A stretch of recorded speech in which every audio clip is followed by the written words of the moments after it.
Hi, and thank you all for joining us today.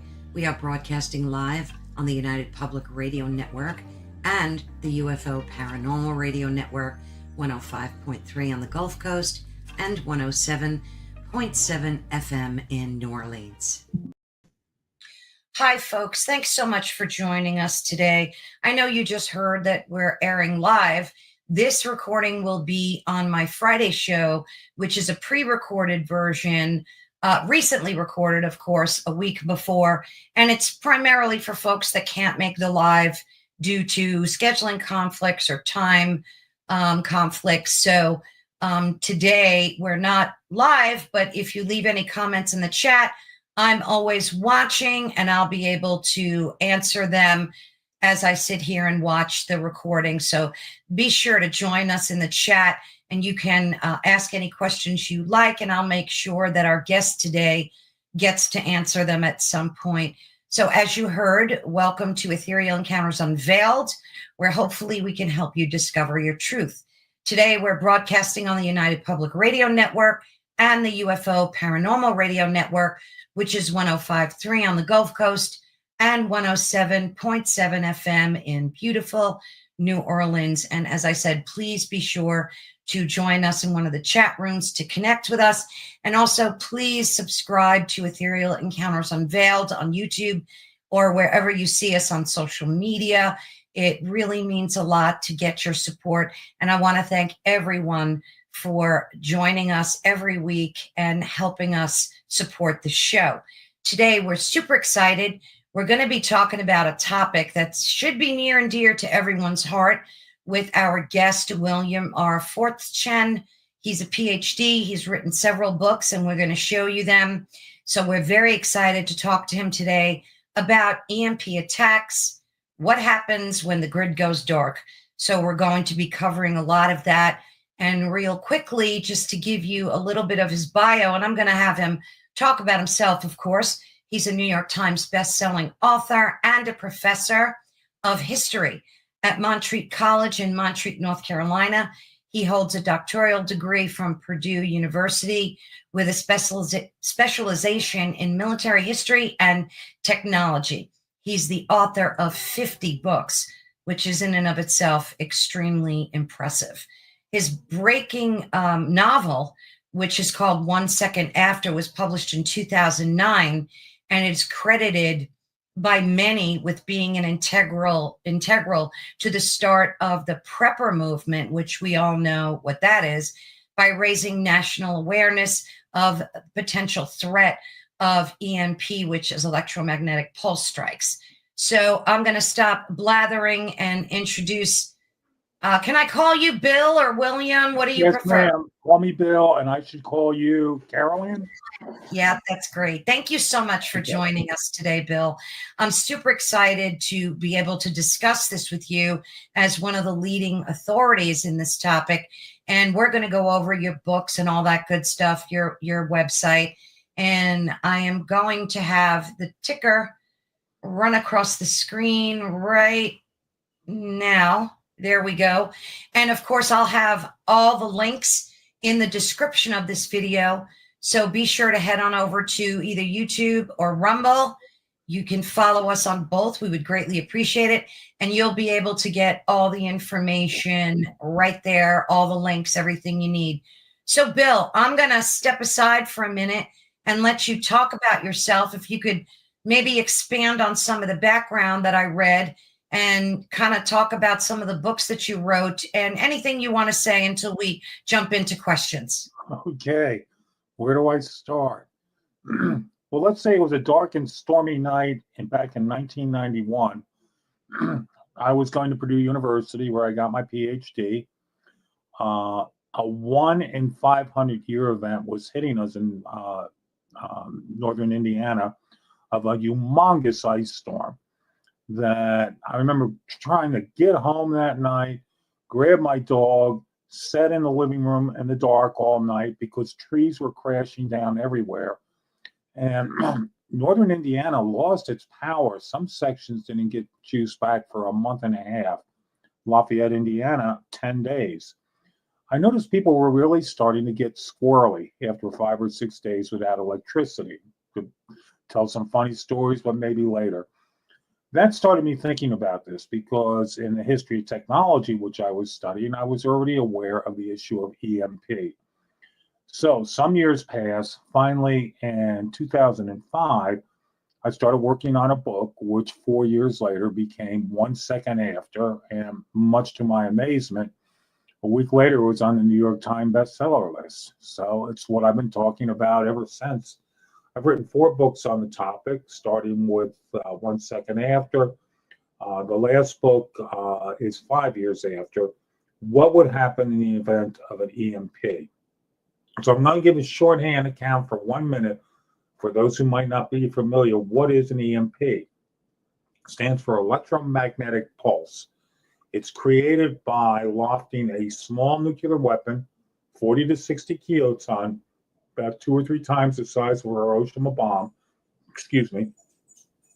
When that weapon detonates, it sets up an electromagnetic disturbance. Hello, this is my dog. That's Chloe. She likes the photobomb. It sets up an electromagnetic discharge called the Compton effect, which cascades down to the Earth's surface in that microsecond after an atomic burst, feeds into our electrical grid. All the millions of miles of wire become antenna, feeds that overload into the electrical grid, shorts it out. According to the Department of Energy, a study done several years back, 80% of the power grid would still be offline 5 years after a major EMP attack. The other bad figure, according to the studies done by Congress, 2002, 2008, 80 to 90% of Americans will perish in the year after such an event. Wow. Yeah, wow. 80%. And we're both speechless for a second. Yeah. Yeah. It takes a second to absorb that data. So is that the primary reason why it would disseminate the population, is because of lack of electricity? What are some of the other dangers that we could experience? Good question. I call it like a Maslow's hierarchy of need of a society that loses electricity. Okay, for starters, where are you located today? I live in Pennsylvania in the Poconos. Okay. Where did you get your water this morning? We have city water here. So, as some people say, yeah, magically, I turn the faucet in the morning and the water comes out. I call it an expectation of normalcy, that Right. water supply worked yesterday, works today, going to work tomorrow. Any place that is dependent upon pumped water, be the city or even in your own backyard, will be without power. No water. 2, food. Average town has about 20 to 25 days worth of food on hand. What's in the supermarket, what's in your fridge. But of course, that a lot of that is dependent upon electricity to refrigerate. That food supply is gone. Third, your pharmacy. Most pharmacies operate with a very limited stockpile, a day or two in advance, because they don't like to have particularly controlled substances present there. Your pharmacies are gone. Your gas stations are gone. Police, command and control is gone. Disease breaks out, and everything starts cascading into chaos. So hospitals stop functioning. Yes. There's not much they could do to help the sick and infirmed at that point. Well, let me give one example there, not related to EMP, but a major disaster. DOD back in 2001, evaluating post 9/11, didn't just suggest, they gave $50 million to New Orleans to take the electrical generators that were on the ground for the pumping stations and move them to platforms 15 feet high. They didn't do it. So on the day Katrina hit, all the electrical systems were on the ground and were wiped out. Chaos follows. So that's just one example of all the different ways we're dependent on electricity and don't realize how vulnerable it is. Yeah, I mean, when the lights go out here for whatever reason, bad weather, if they're out for more than 2-3 hours, people start freaking out even at that point. I mean, I know Well, okay, I'm located just outside Asheville, North Carolina. I was dead center in the great hurricane on September 27th last year. I personally was without power for over a month. But, I had emergency supplies in the house, and power crews were coming in from all over the United States. The guys who finally hooked me back up after a month were from Quebec. We're all trying to speak French to each other. But you see there, what happened in North Carolina ultimately was a small local event compared to the rest of the country, or in LA. Imagine, though, if it's a wide region covering 10, 15, or even all 48 states. Help ain't going to come. So, gosh, I have so many questions. Sure. So, all right, let's get started with this. Who would be the most likely to attack us with an EMP, in your estimation? North Where do Korea. you think it would come from? North Korea? North Korea already has the ICBM capability. They've been launching missiles for well over 10 years now. North Korea, because of some failed policies on our part, we allowed North Korea to acquire nuclear weapons. North Korea could have as many as 15 or 20 nuclear weapons.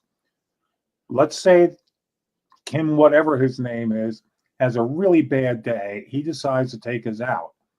Loft 3 missiles up, 30 minutes later, eastern, central, western United States. That's the worst case scenario. 3 weapons go off. America is destroyed. Now, at the end of my book, 1 second after, I had a military guy talking to my main character and said, yeah, North Korea did us, but boy, did we get them back. To which my main character responds, what difference does that make for us? We're all dead anyhow. Yeah, that was going to be my next question. It seems like just mutual destruction on everybody's part.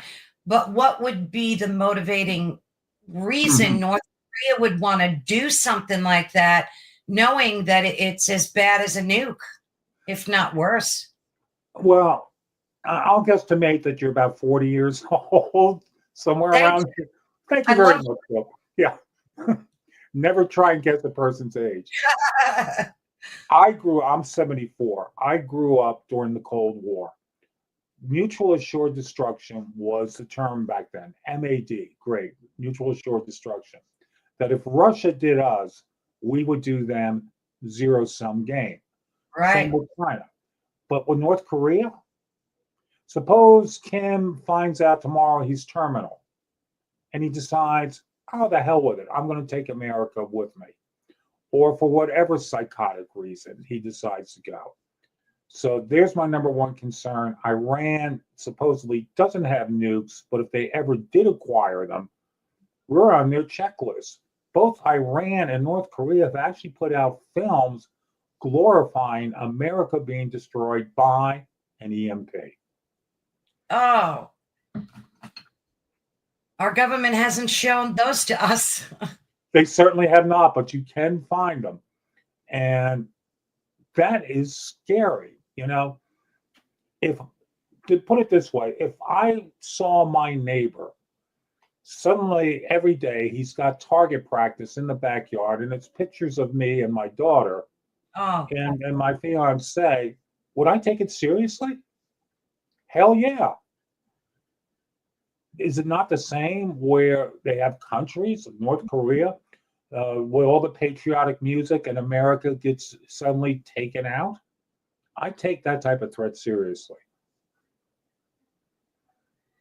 Now, do we have any type of protection like the one Israel has, like that type of Iron Dome that would destabilize or disengage that type of EMP attack? Do we have anything to protect us? I wish.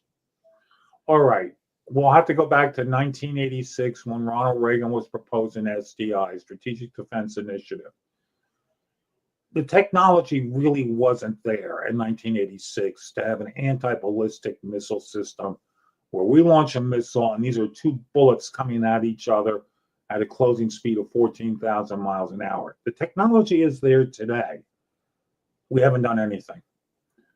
We have not done anything. Now, Israel has the Iron Dome system, which is a tactical defense system, meaning it shoots the missiles down in about the last 30 seconds to a minute before impact. But that's right in the atmosphere. That's maybe 5,000 feet above you. We need a system that will shoot the missile down when it's out in space and coming at us 7,000 miles an hour when still 1,000 miles away. We don't have that. Is this weaponry in the form of satellites?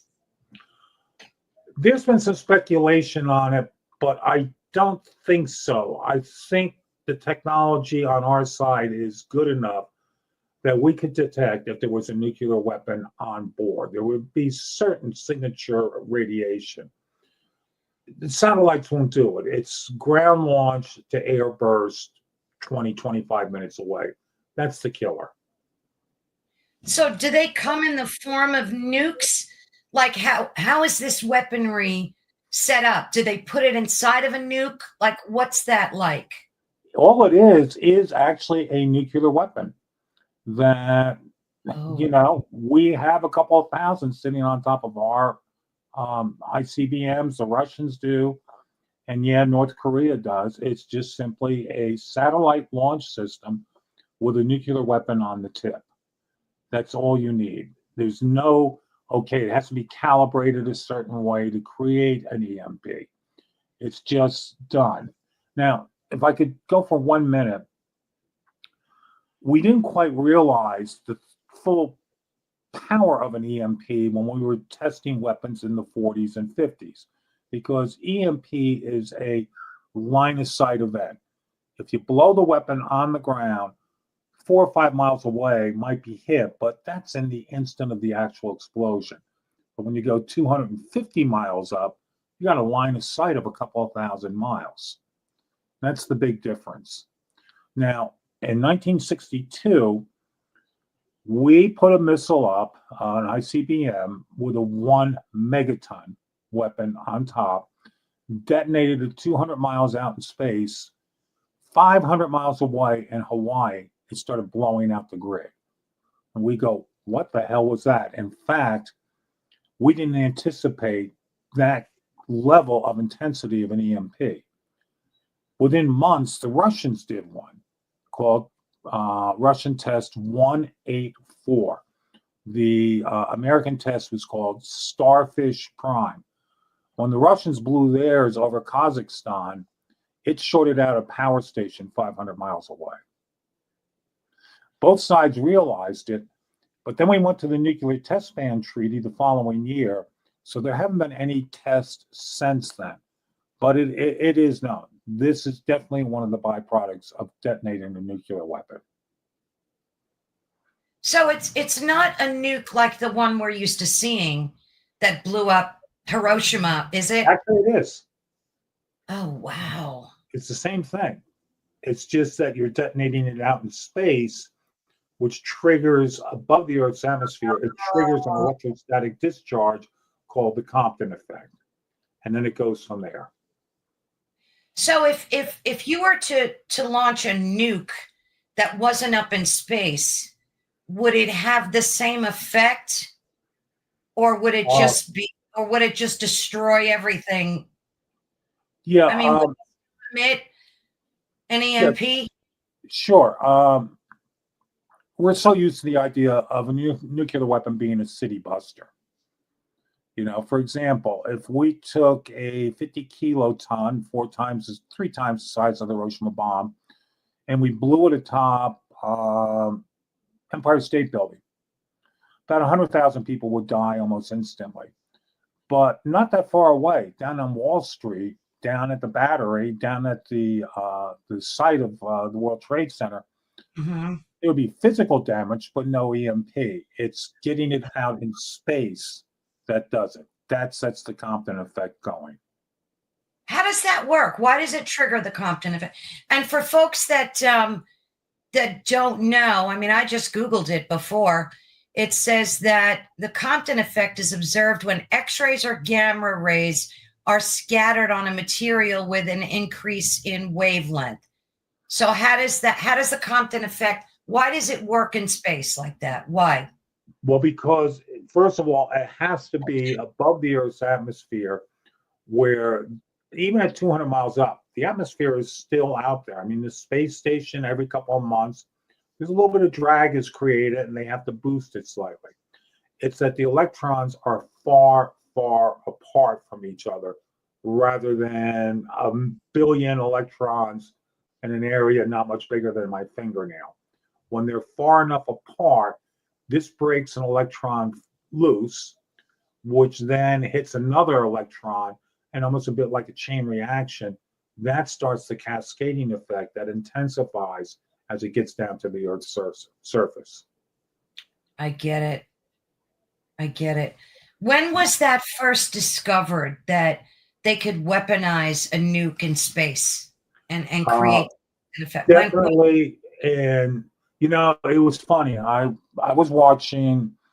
I watch old documentaries all the time, and I was watching a documentary from 1955 about I think it was teacup test, which was detonating nuclear weapons. We've all seen it, where you see the house blow up, you see the dummies get scorched and all that. Well, this one, they set up a little bit of a substation and said, what's going to happen?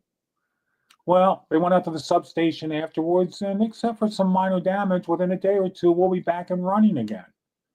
We didn't realize it because it was the nuke that was detonated in Operation Teacup was at the surface of the Earth. Now, if they had blown it 100 miles up, they would have started going, there's some weird effect. Going back to Starfish Prime, they did set up monitors to test how high the EMP level would be. It blew the instruments apart. It blew 2 magnitudes, meaning 100 times higher than they thought EMP would be, at which point they're stepping back and going, holy blank, EMP is an issue we have to start addressing. Now, of all the movies made about nuclear war and everything else, the only movie I have ever saw that did it accurately was called The Day After. You might have remembered that. Sure. About nuclear war came out in 84 or 85. That one did it right, where Jason Robards is trying to get into Kansas City, and suddenly there's just a pop of light, and instantly all the cars start shutting down. That's the only movie I've ever seen that has it correct. You have bad movies like Ocean's 11 and all that with George Clooney with, yeah, we're going to EMP the grid and it'll be offline for 30 seconds. I go nuts when I see that. About that. Yeah. I guess they didn't have a good technical advisor on that one. There's a lot of movies that they don't have good technical advisors on. And history movies are the worst. Oh, my word. I mean, some movies do nail stuff. They're very predictive. But, geez. So how come, I'm sure that our government is very well aware. They know of you. I'm sure they know of your books and the dangers that can happen. Why haven't we done something to protect our country? And B, what can we do? Is there something we can be creating, using to deflect these, this type of attack? I have to make sure I don't go into a Tourette syndrome attack and ruin the rest of your show. All right. In 2020, shortly before the election of 2020, President Trump, when he was president 45, mandated a study by DOD, DOE, Homeland Security, and others that was to be released, I think, on April 30th of 2021, What exactly do we need to do to protect ourselves from EMP and CME, which I guess we'll talk about at some point. And I had some friends working in the White House as speechwriters. They called me up and Bill, we're finally doing it. I'm very close friends with Newt Gingrich. And Newt Gingrich was pushing the White House hard on this issue. He calls this one of his top 2 issues. I thought, thank you, God, they're finally doing it. Well, the election turned out with Joe and the White House. Again, I won't go into a Tourette syndrome moment. The day he took over office, amongst his early executive orders, canceled that whole study.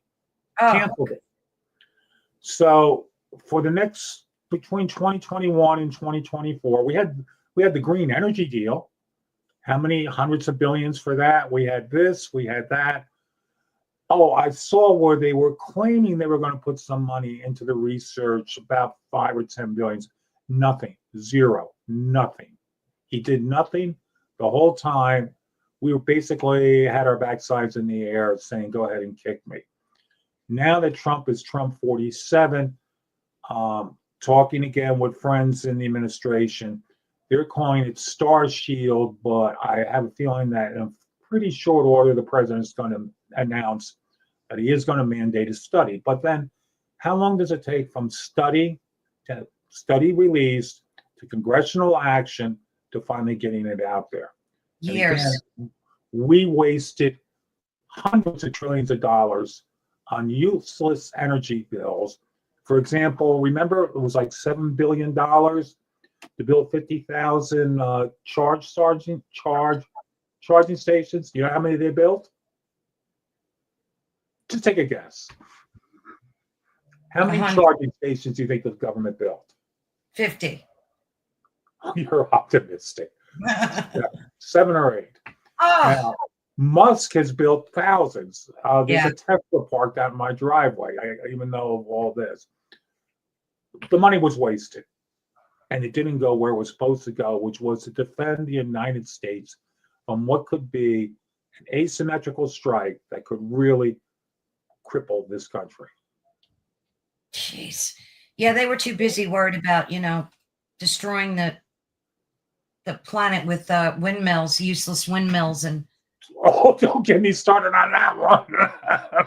I have a feeling you and I could talk for hours on some of this stuff. I agree.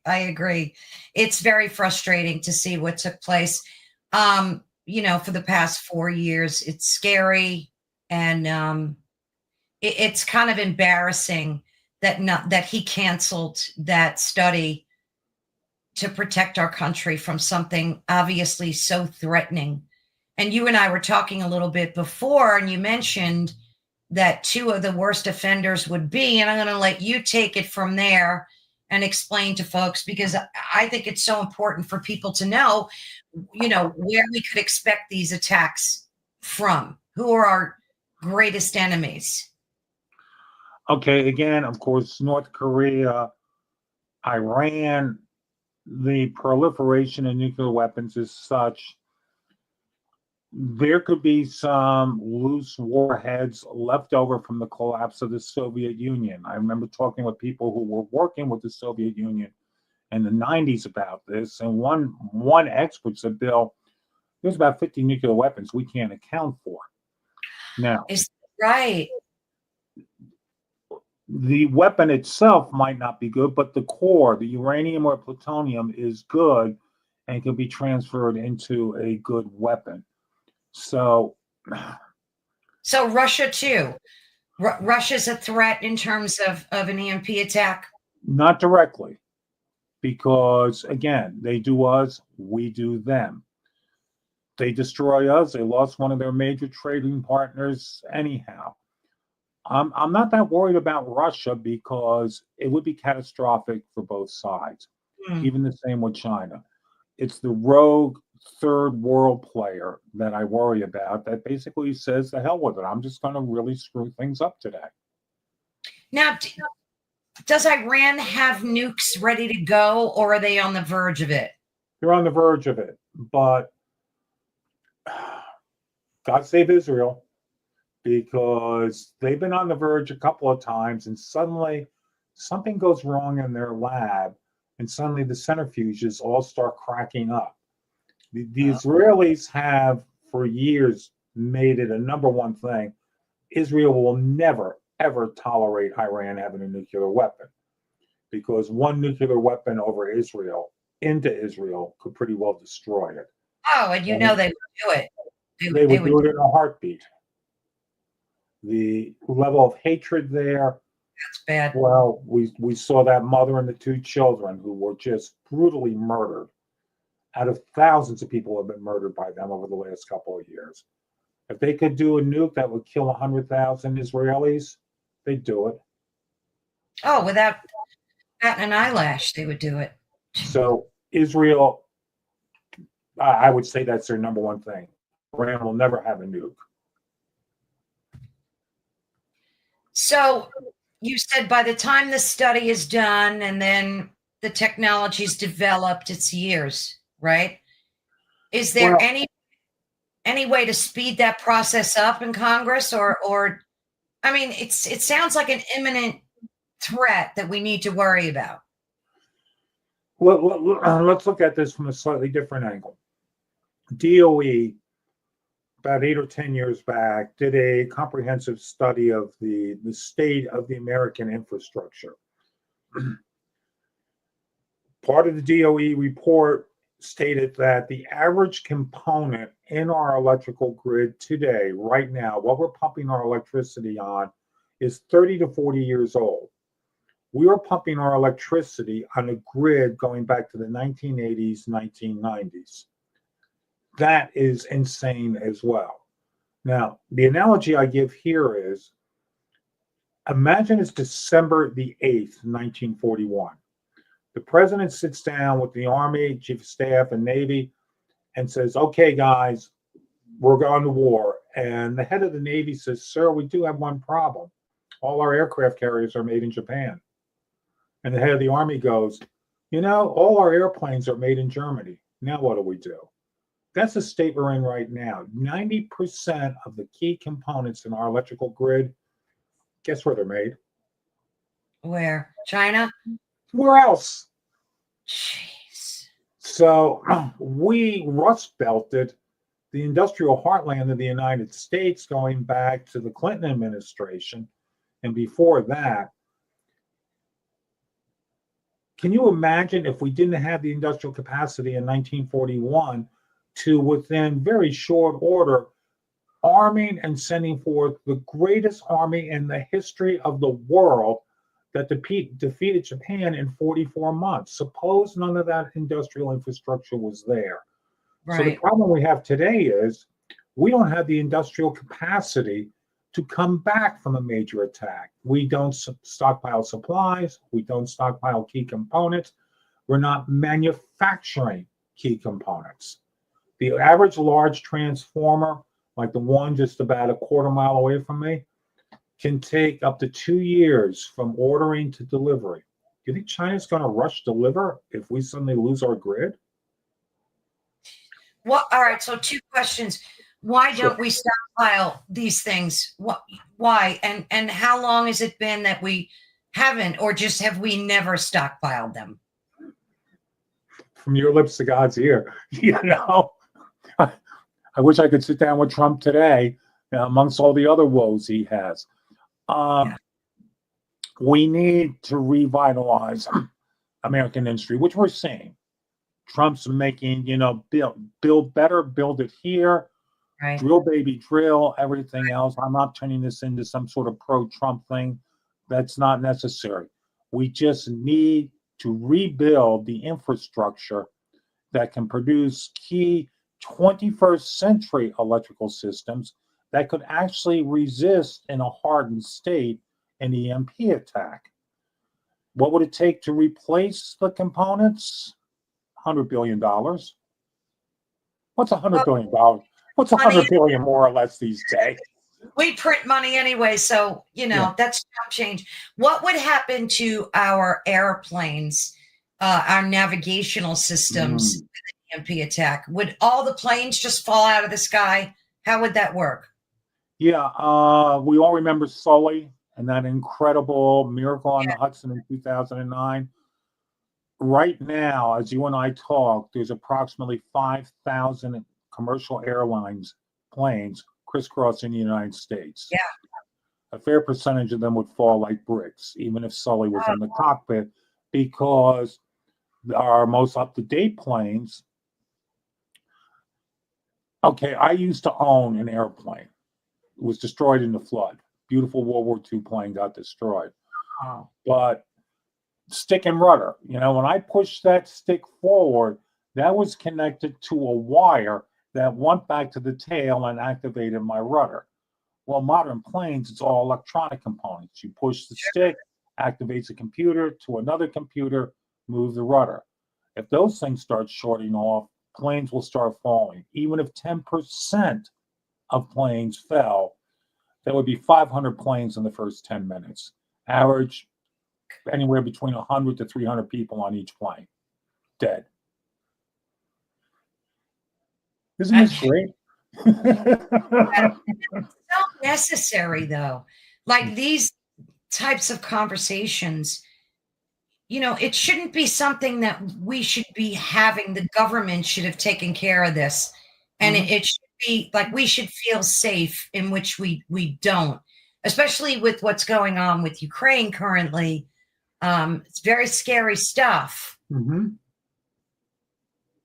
I don't know. I feel very threatened with World War III because of what's going on over there. Should I? Shouldn't I? I mean, well, two things there. One, expectation and normalcy. It's a favorite phrase of mine. It all worked yesterday.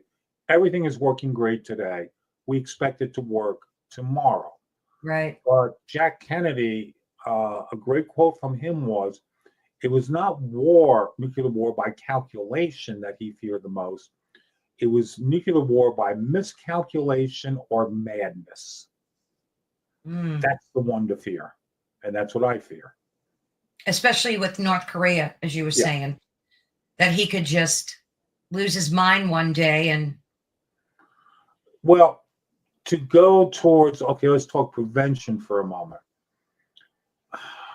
Number one, we need a robust foreign policy.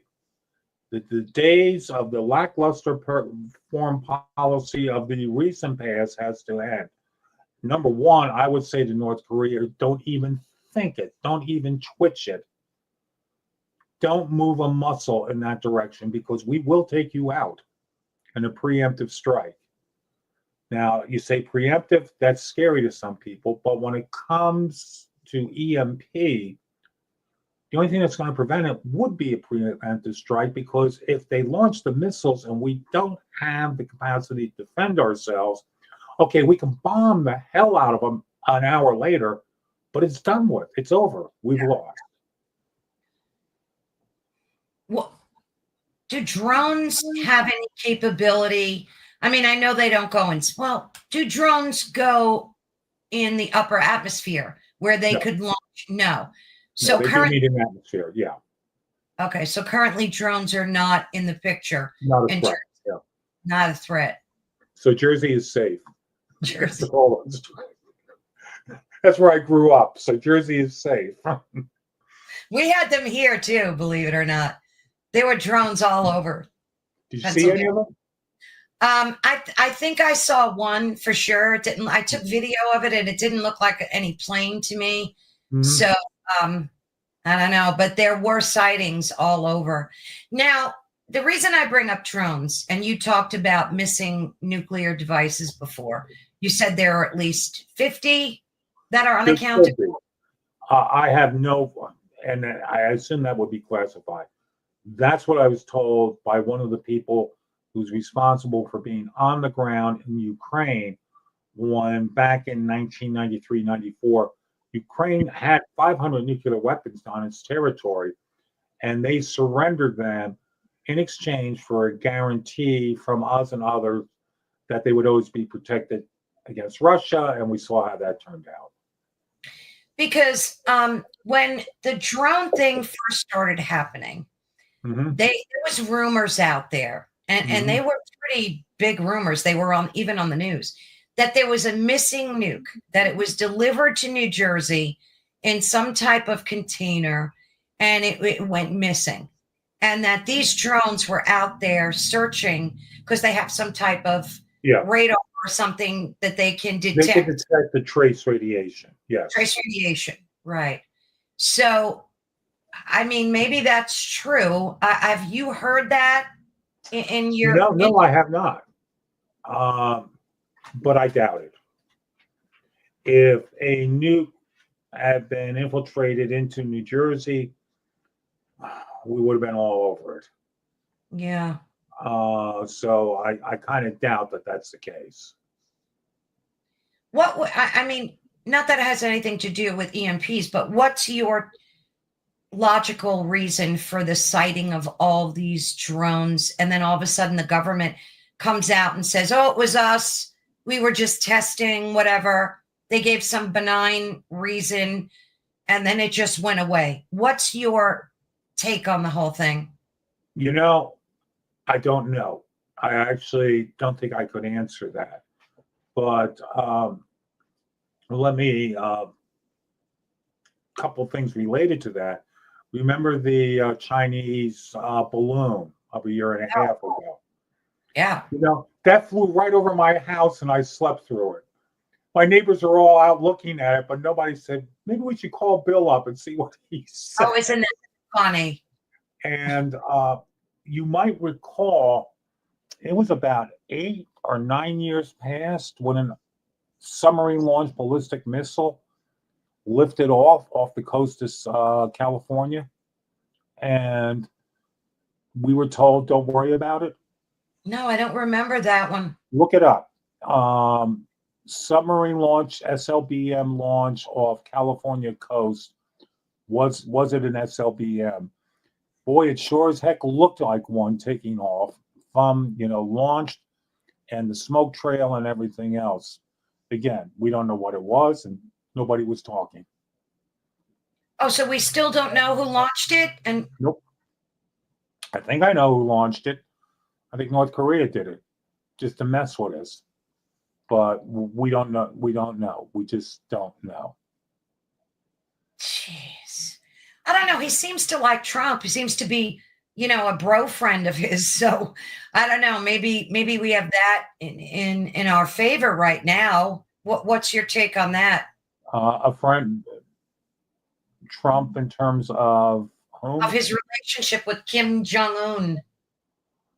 Well, I'd much rather have them talking than screaming at each other.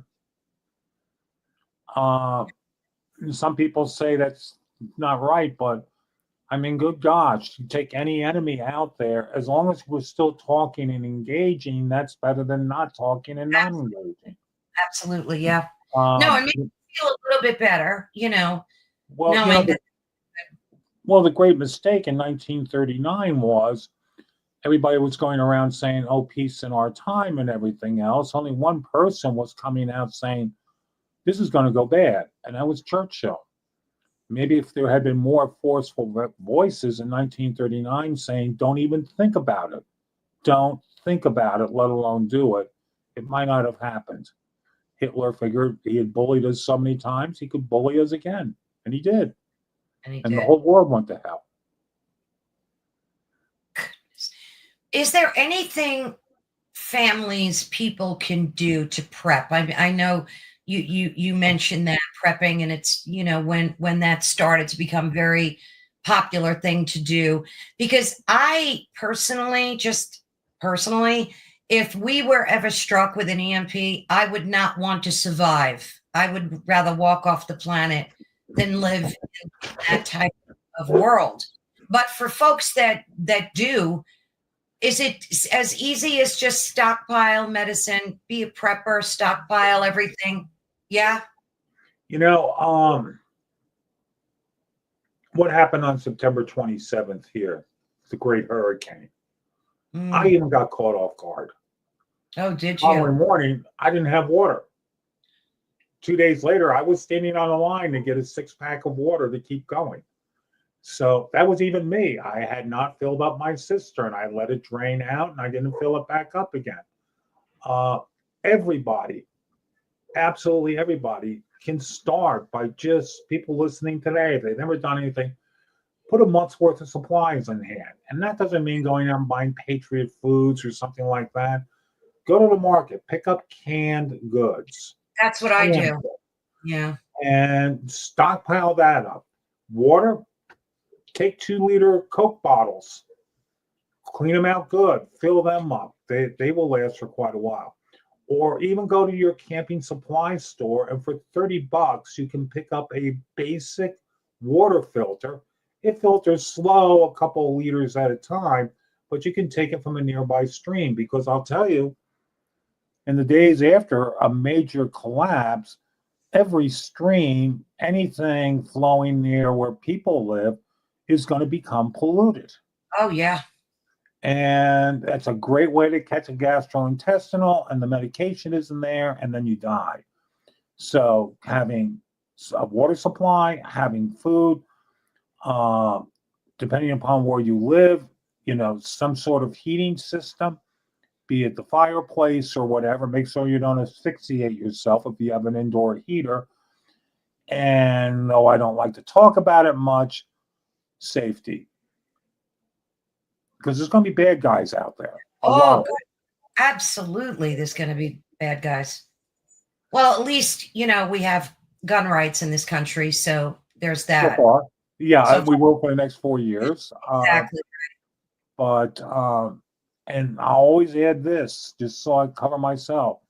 I don't care if you know guns or you don't know guns, get some training. Any gun range they have training programs for somebody who's never even touched a gun before. My fiance never really handled a gun before. I got her signed up, just a 3-hour orientation. This is how you handle a gun. Yeah. Because too many people get killed. What's the most dangerous gun in the world, by the way? A gun that you don't know how to use. Right. Exactly right. Yeah. A gun that's, it's empty. Right. Or you don't know how to use it. That's the most dangerous gun in the world. Yeah. It's funny because ask Alex Baldwin. Oh, that whole thing was terrible. And I that whole, we could have a whole conversation just about that. But it what you mentioned about gun safety is so important. And the first thing I did was I took like a 2-hour gun safety course. Right. Before I even picked up a gun, I made sure that I knew the safety protocols around it. So, yeah, because you don't want to end up hurting yourself or somebody else. But that's just god awful. But so would we as humans feel any physical effects from an EMP attack, or is it just our infrastructure, our technology? If you were looking in the direction, let's say I go outside right now and I'm looking towards Atlanta, which is 200 miles away, and somebody popped one up there, I would just want to see, oh my God, it's a flash of light. That's it. Wouldn't blind you or anything. And then everything starts shutting off. So, no, it won't affect you physically the way it would if the nuke was detonated 5 miles away on the ground. But then everything starts shutting down. What happens to nuclear power plants? Nuclear power plants would most likely, even if they remained a viable system, they would trigger offline, because amongst other things, I remember DOE presentation I saw in Albuquerque several years back, where the high tension lines, those big high tension lines, they showed a couple of them being hit by an EMP generated at the Kirkland Center, where they can generate a localized EMP. They literally exploded off the pylons, just blew. I can remember I was in an audience of a couple hundred people, and these were all tech people, and I heard many an blank coming out from them being whispered. So the power plant kicks offline. So what does it do? It can have about 2 to 3 weeks of gas backup to keep the coolant running in the nuclear piles. Mm-hmm. But once that gas runs out, the piles start, and the waste, particularly the waste areas, start heating up. And then it gets real bad. A meltdown? Core Yes. meltdown? Yeah. Yeah. So what else do we have to worry about today? Oh, we're laughing Well, because I'm a happy guy, aren't I? yeah. No, it's like I said, it's a topic that, I always hear about CMEs, right? We're going to talk about that next. Sure. Coronal mass injections. And I'm always hearing on the news and reading articles about the dangers of these CMEs. And then they show you the pretty aurora borealis. And they always seem like just this benign thing that happens. But what's the difference between the two, and what's more likely to be a threat to us? That's a great question. Let's go back to 1859. It was called the Carrington event, in which a British astronomer observed a large solar storm, and 2 days later, the Victorian internet, meaning telegraphy stations, started catching on fire and overloading. And he linked the two together. Solar storms create an electrical disturbance in our atmosphere. So that became known as the Carrington event. What's the probability of it? Inevitable.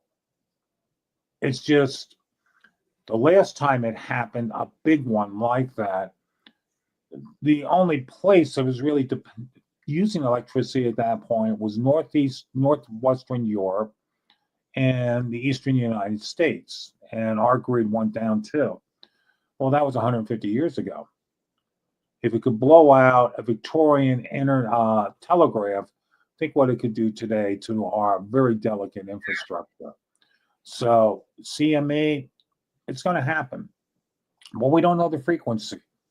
Does it happen every 500 years, every 150 years? We don't know. But sooner or later, it will happen. And yes, you're right. In terms of aurora borealis is a direct byproduct. We had a big one here last year where we could see the aurora as far south as the Carolinas, except it was cloudy here that night. But that's a bad storm.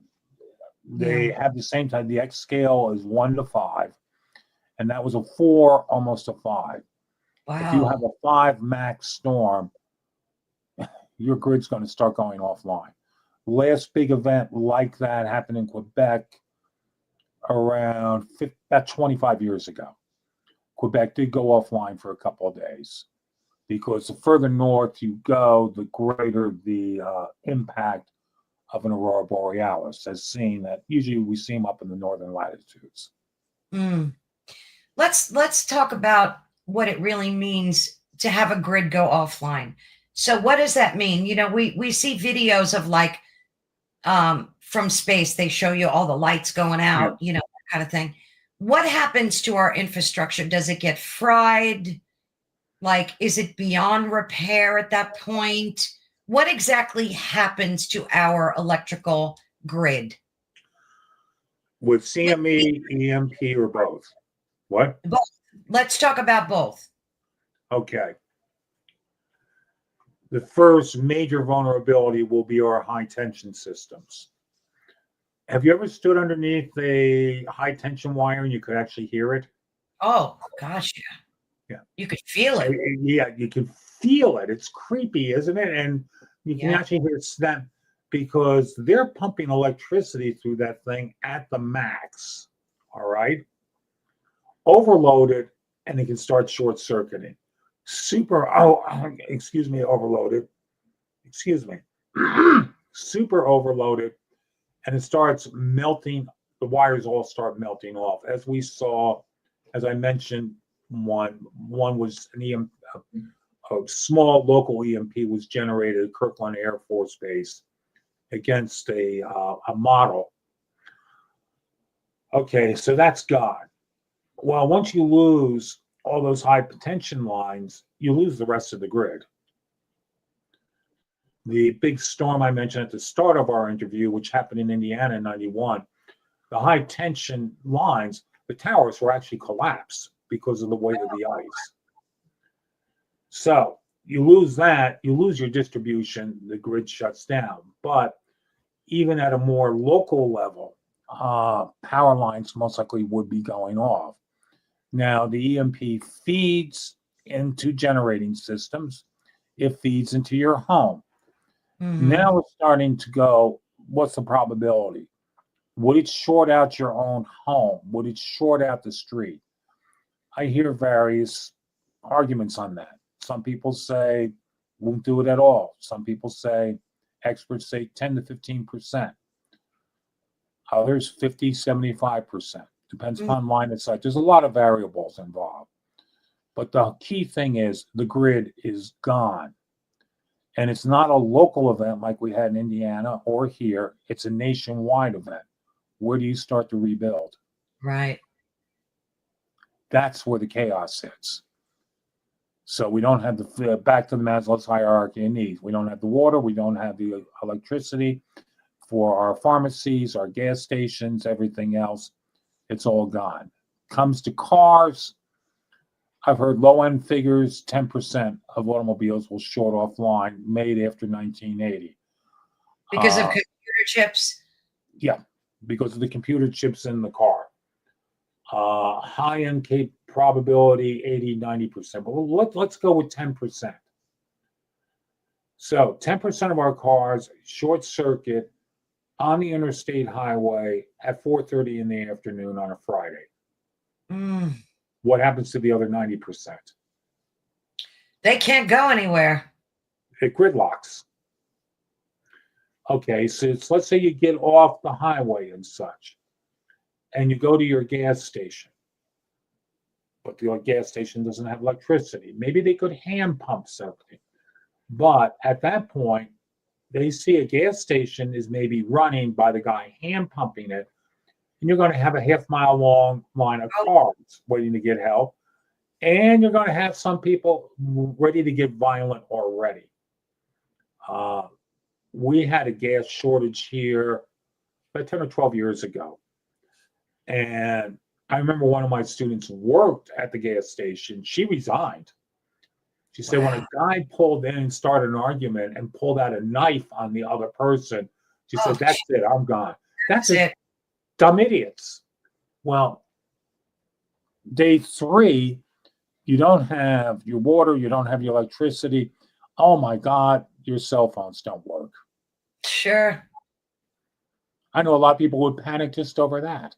Yeah.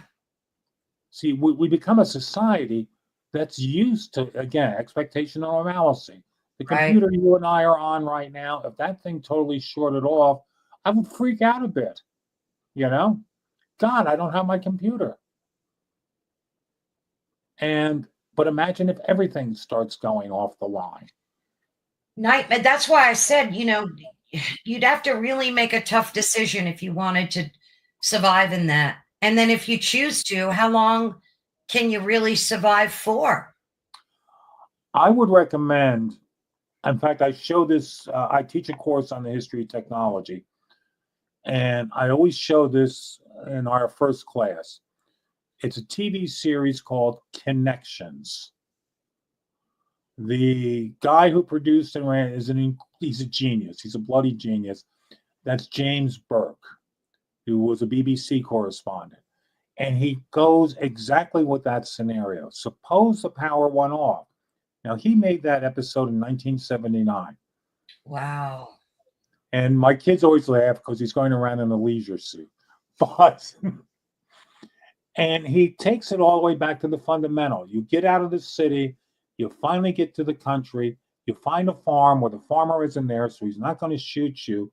You walk into the barn, and now what do you do?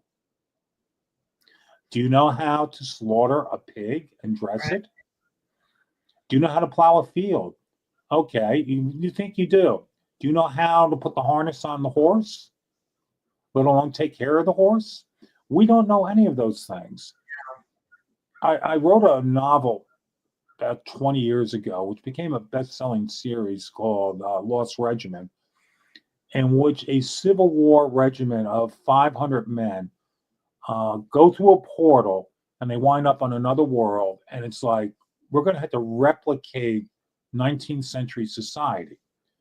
Now, a New England regiment from the Civil War, I would dare say 90% of the knowledge about how things run will be in those 500 men. Somebody's going to be a blacksmith, somebody a metallurgist, somebody a miner, plenty of farmers, all that. Let's say a 747 crashed on a desert island today and 400 people got out. Could they replicate their society? They'd be done for. Yeah. Yeah, they would be. It would be impossible, given the complexity of our society today, to replicate it. So that's a scary part for me. The guy who was really the brilliant mind in the whole EMP issue was a Dr. Peter Pry, who passed away a year ago. Peter was my guru. I mean, I would genuflect if that guy walked in. He passed away a year ago. About the only thing I ever disagreed with was when he said, if this happened today, EMP, we'd be thrown back to 1870. Yeah.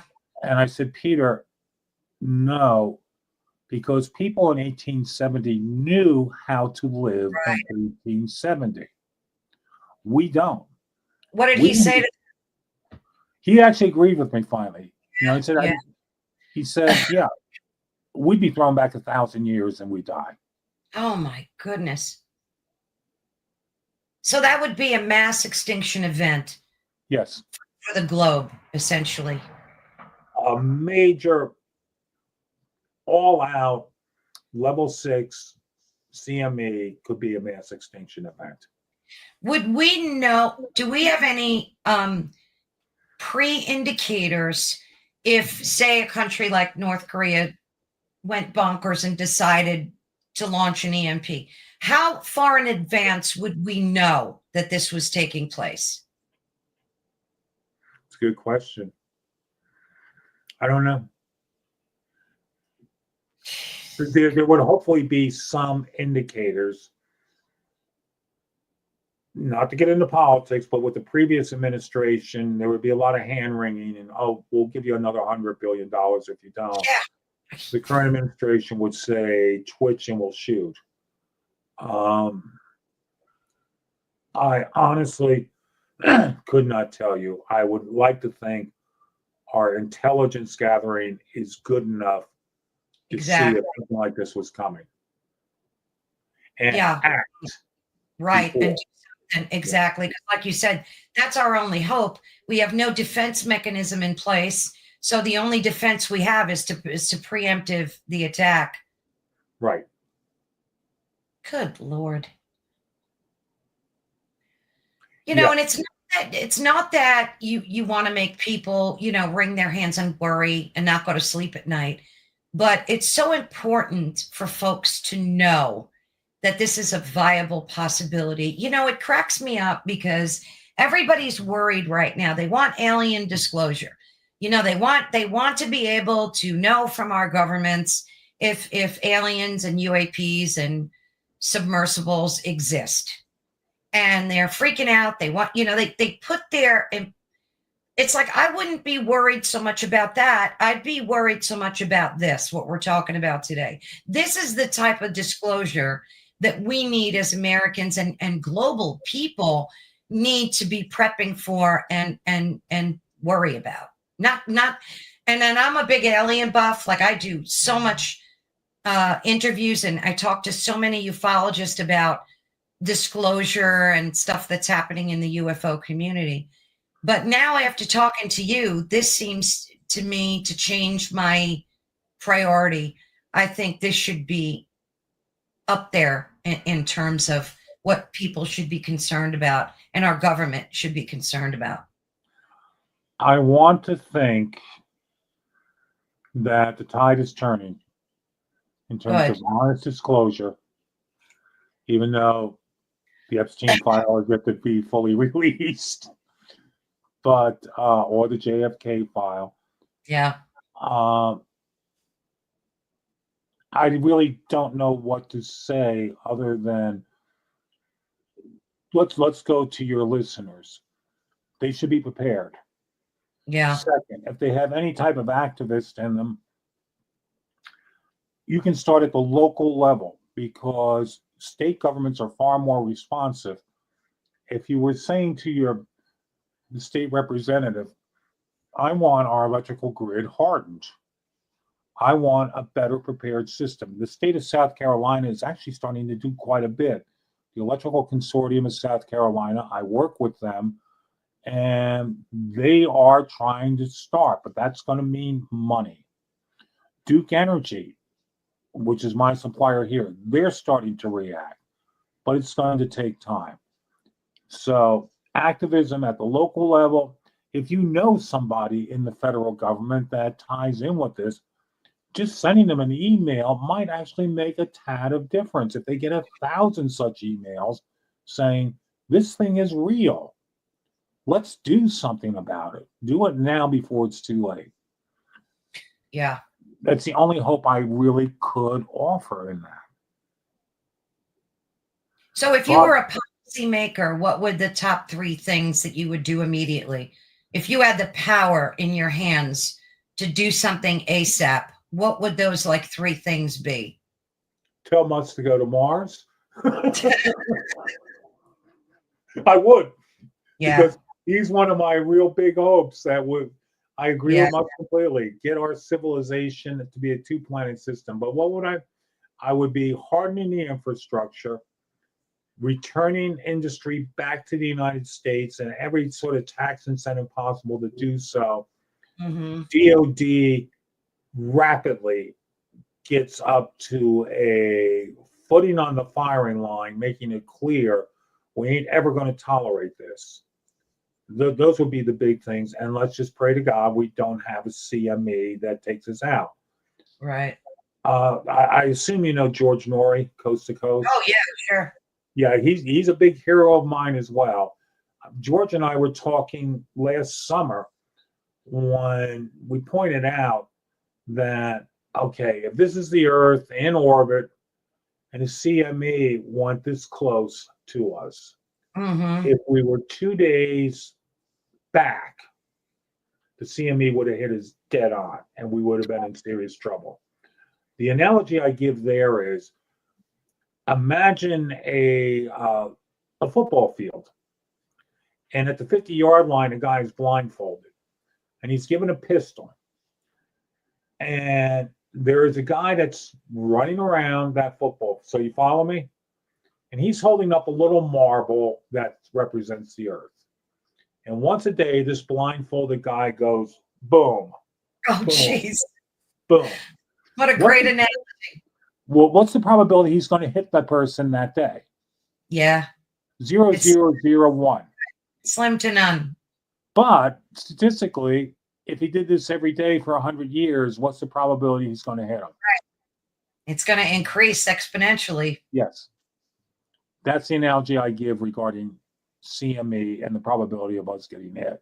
And again, George and I were talking about this last year, and we were both like, thank God that one missed us, because I remember George saying, I wouldn't have a radio show. It'd be off the line. Jeez. I'll tell you, that's one thing that confuses me about the moon landing that that we had. How did the astronauts get through that belt? What's that called? That radiation belt? Van Allen belt. Van Allen belt. How did they get through that in that thing that looks like a shoebox? Because they were translunar injection. They were traveling initially at over 20,000 miles an hour in translunar ejection. And it slows down that finally, when they finally get to the moon's gravitational effect, they're traveling about 2,000 to 3,000 miles an hour. Then they start accelerating back up as they get closer to the moon. So they're not out there long enough. Did they bypass it then? Or no, they just went right through it. But they were going like that at about 7 miles a second. So their exposure time was absolutely minimal. Oh, okay, that makes sense. Now, But I wanted to ask you about lasers too. Now, I mhm, know it's not EMP related, but we see so much about laser attacks and laser weaponry. Is this a real threat as well? it will be. But it's not an EMP, CME, or anything else. It's just you don't want to be zapped by a 1,000 gigawatt or whatever laser because it's going to fry you in a split second. But Yeah, laser weapons, um, the Navy's experimenting a lot with them because you yeah, need a naval ship to mount it. But that would definitely be part of a strategic defense initiative for the United States. Some orbital based or land based laser systems, instantaneous, just fries the satellite before it can blow up. oh yeah. Do you think there's any truth? I mean, I know it's a conspiracy theory, but do you think there's any truth to the fact that governments are using that to destroy, or I should say, our government is using it to destroy areas where they want to build these 15-minute cities? It's kind of freaky, when you look at Maui and then you see that whole blue roof thing that the Yeah, lasers don't hit the blue roof. That whole yeah, theory. yeah. Make some sense out of that. I'm not conversing with it, Mm. and I'm not dodging your answer. No, Not I like get I you. have some secret knowledge that I'll talk about later. No, it's just I'm really not conversing with Yeah, I get you. it. It's just out there. So I wanted to, you being the person that you are in this field, I just wanted to kind of mention it because when people talk about it, everybody has so many different opinions and theories. And, you never know what to believe and what not to believe, kind of things. Exactly. Yeah, it's crazy. So have you started prepping now? Are you fully locked and loaded? That's classified. No, um, I was rather well prepared until I went through a bad divorce 8 years ago, and she disappeared one day with almost all my stuff. Oh, So uh, seriously, I have a good 6 month supply on hand. One of the things that people find difficulty with, um, certain medications, you can't get a stockpile on it, right. That's a big problem. and that's a problem. I don't have a serious condition. I do have a benign irregular heart situation called PAT. I had to take a Tylenol every day. I can't stockpile 6 months the way I wish I could. Yeah. Yeah, I have asthma, so I think they give you like 3 months, the doctors. Yeah, Typically, they give you like a 3-month supply, that's it. and that's it. And then you're kind of screwed after that. Yep, How yep. concerned are you, like from 1 to 10, that something terrible will happen with an EMP attack? Like in reality, does it keep you up at night? I mean, you wrote books about it, obviously, so 9 out of 10. But let me put the thing like the analogy I gave of shooting blindly. 9 out of 10, sooner or later, somebody's going to do it. Is it tomorrow or is it 50 years from now? I can't tell you. 2 points there. The forward to my first book on this, one second after, I wrote that I pray that my daughter, 30 years hence, has a happy, rich life. I might not be here because I'd be over 100 then, but I pray that this doesn't happen, or that a current administration starts conveying a very strong, very, very strong policy. Don't even think it. yeah. That's the key thing. Don't even think it. Now I have your books here. Can you give us, I mean, you've written so many of them, but are these your most recent and popular? Like, can you give Oh us, my gosh. 1 second after started the series. All right. And then after that, there were 3 sequels, 1 year after, 5 years after, and the final day. I don't ever want to write on this again. Oh, is that It gets to you after a while. I joke that my next book is going to be called Happy Bunny Goes to Town. right? Now that's funny. And then further down, I have one. If you just scroll down slightly, maybe we could talk about this some other time. If you could just scroll down one more. I saw it in there. Day of Wrath. Day of Wrath is what would happen if an ISIS hit team hit an American middle school. You know, all of our scenarios of shooters in schools has been the lone psycho shooter that has to be taken out quickly. What would happen if there was an organized terrorist strike on several schools simultaneously? That's real. I based that book on the Beslan incident. In 2005, Beslan, Russia, Islamic terrorists hit the school. They killed 250 children. Oh, good Lord. And our situation today, if terrorists hit a couple of schools, within 1/2 hour, they would cripple this country. It would cripple us. How many people would send their kids to school the next day or the next week?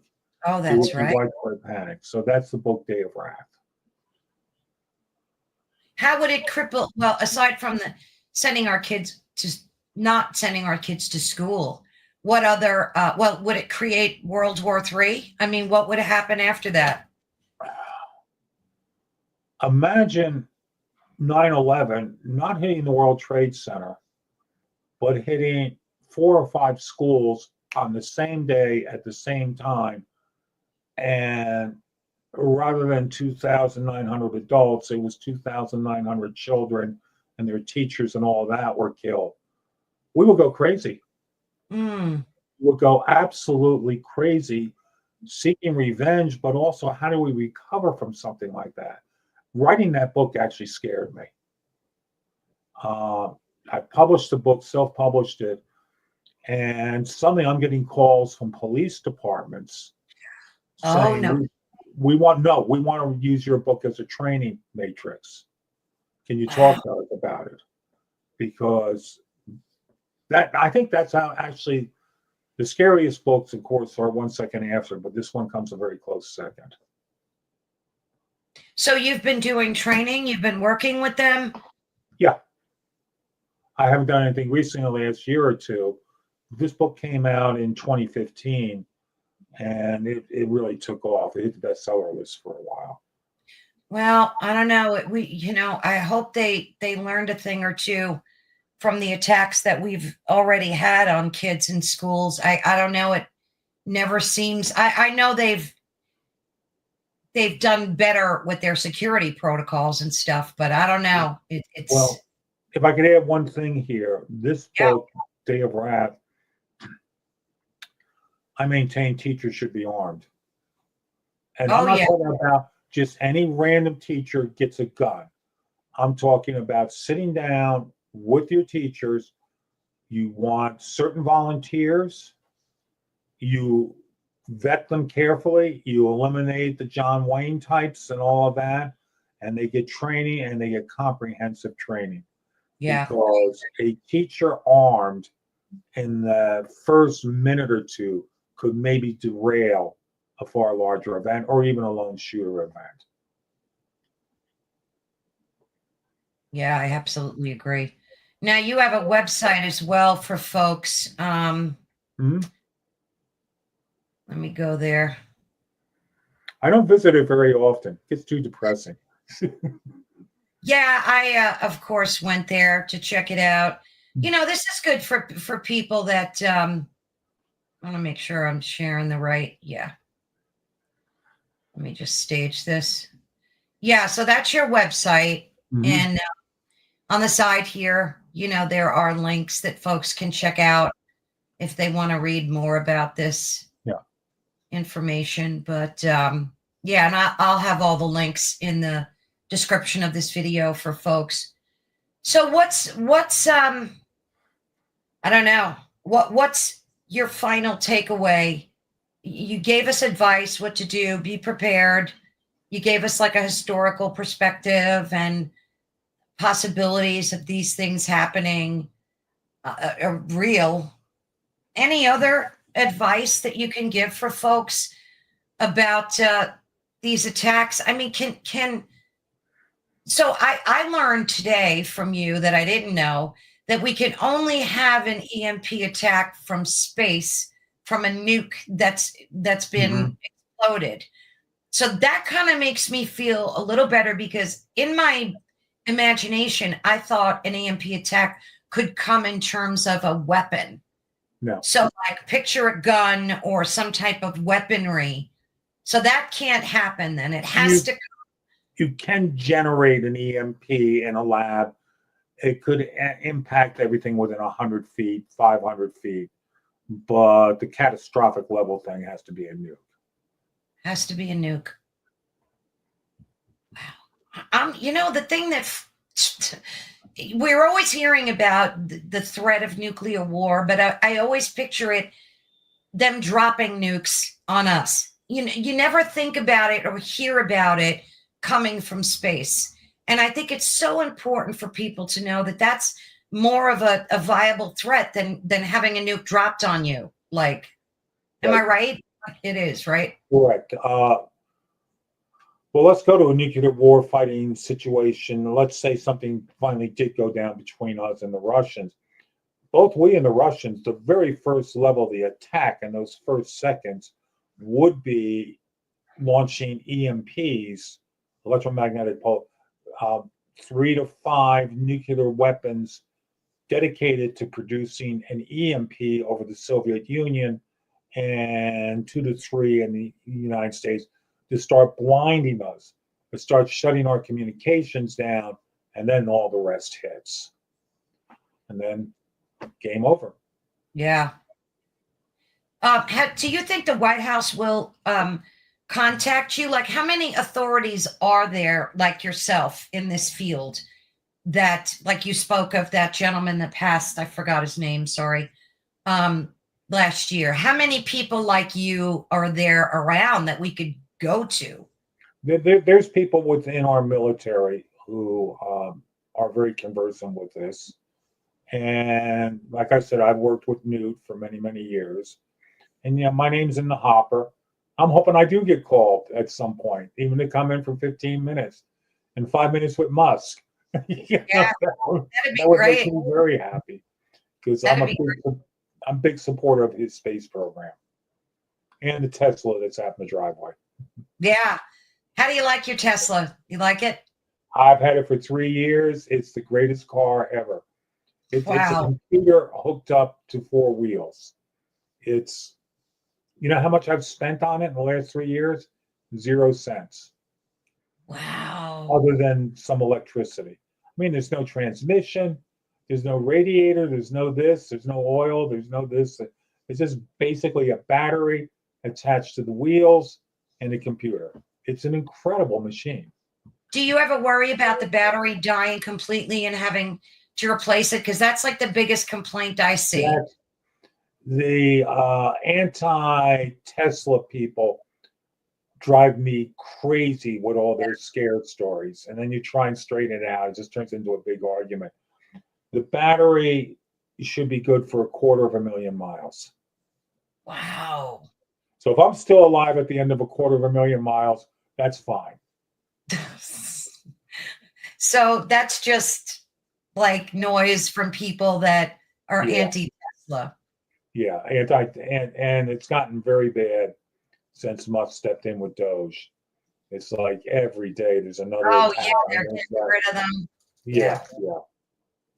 Yeah, we see that. Trucks, yeah, it's ridiculous. The Cybertrucks are really cool. I happen to have, in my neighborhood. They look awesome. Do you think if Nikola Tesla's free energy theory would have been in play, and this is what our country, the globe, was based on, free energy instead of the grid that we're locked into, do you think the EMP threat would still be? I mean, I know it's just speculative conversation, but do you think it would be a different conversation that we'd be having today, or would the threat still be? I'm not sure. That's an interesting question. I don't know if I haven't. It'll take me a little conjugating to figure out an answer to that one. Yeah, I wonder about that. I think that we'd be living in a very different world if we had access to free energy, because you see the Tartaria has these buildings that were, I completely believe that to be true, where they were generating electricity by the way they were designed and pulling in, Tesla theory electricity. And I just wonder if we'd be an absolutely different country today if we did have that type of free energy. And I remember reading about when he had the lab out in Colorado. Yeah. And lightning was coming out of the ground from 5 miles away. Yeah. Tesla, gosh, there could be a number of science fiction novels written just about that one guy. Oh, yeah. Yeah. Yeah, I don't know. It's a shame that he had to pass away way before his time. I think he would have had so much to contribute. But so anything you want to say in closing? And I just want to say this has been fascinating. I know I could talk to you for another hour on this topic, and I greatly appreciate your time. Maybe we can get back together again in the future. And I'm looking at my clock now. We've been talking for an hour and a half. Yeah, and wow. It feels like 5 minutes. It does feel like 5 minutes. It's call me at any time. The takeaway, my daughter and I have had more than one conversation on this, and I'm like, if you really start worrying about all this stuff, you're going to go crazy. Right. Lead a good life. Pray it doesn't happen. Be prepared, but also lead a good life. Do something. My daughter's working now. She's finishing her Ph.D. and she's getting more involved with remote sensing technology by ULA, the ULA space launch system. So, wonderful. That's my daughter. So, the kid I used to watch with Barney now does this. I know, isn't that funny? So is she going to work in the space industry, or? She started out as a microbiologist using drones for remote sensing of a particular type of parasite endemic to Africa. But more and more, she became an expert on the drones and then the space-based system versus the microbiology side of things. Wow. So she's in Berlin right now. So I'm very, very proud of her. Oh, yeah, that's stupendous. So she's like a drone expert then, huh? Yeah, she's become quite the drone expert, even though her degree will be in microbiology. But it's application of drones and remote sensing to wipe these particular diseases out. So I'm very proud of her. Yeah, that sounds incredible, incredible work. I mean, we see what they're doing in China with the drones. I mean, that's just what we see. I can only imagine. I saw South Korean technology. They had a building on fire and they sent 6 or 8 drones up with fire extinguishing material shooting out of the drones, put the fire out. Right. And I'm like, why don't we have this? We will. This advanced South Korea. I really feel I'm very optimistic about America's future. Yeah. There's been such a major change. I think Musk truly is one of the great. Musk is a combination Rockefeller and Edison for the 21st century. Yeah. And coming from him and others, we're going to see all sorts of incredible things happen over the next 4 to 8 years. So I'm very optimistic that we've gone through a bad time and things are going to get better, because one of my favorite sayings, God looks out for drunks, fools, and the United States of America. I like that. That's great. Thank you, Bill, so much. I, again, greatly appreciate it. You have really cute poochies too. Yes, I do. Adorable. Okay. I will be in touch because I definitely want to continue. So I guess I'll reach out to your PR people and Or just reach out. Once we go off the air, I'll give you my cell phone number and we can go from there. When I say goodbye, don't leave. I'm going to take you off screen, but don't leave. Okay. And we'll continue this. But thank you again so much, and I'll be speaking with you shortly. Thank you. Thank you. Well, thanks everyone so much. That was a fascinating conversation. There's a lot to learn. There's a lot to know. And like the doctor said, don't go to sleep at night worrying about this stuff, but do something positive with your fear. Write letters to your local senators, Congress people. Let them know that you're concerned about this topic.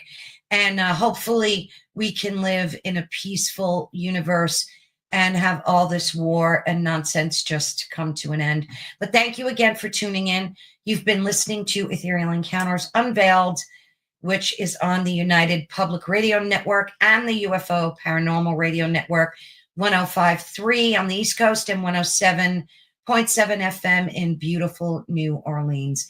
Each week, our listeners are introduced to featured guests like the one you just saw from various television shows, films, radio, and many authors of best-selling books and beyond.